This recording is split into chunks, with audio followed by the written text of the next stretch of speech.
1000 টাকা বই দিয়ে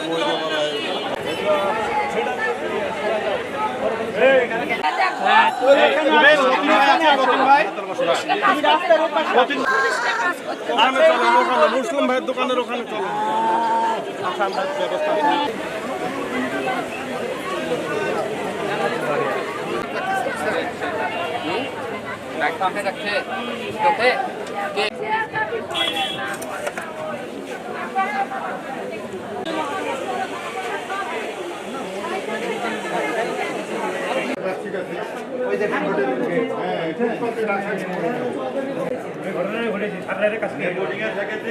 কালকে বৃহস্পতিবার রাত্রে যে পরশুদিন গেল ধ্বংস হয়ে গেল।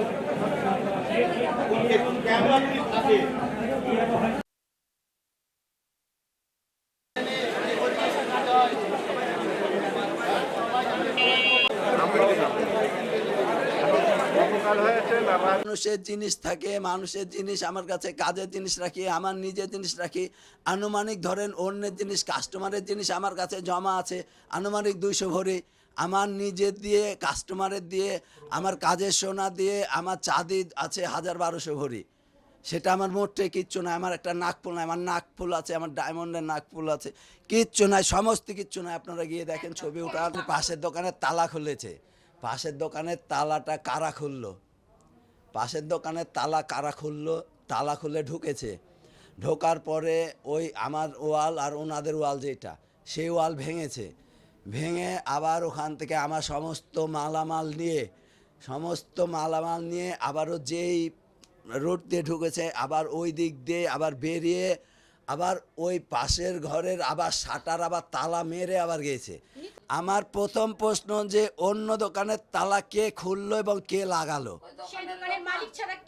ওই দোকানের তালা ভাঙেনি, তালা খুলেছে চাবি দিয়ে।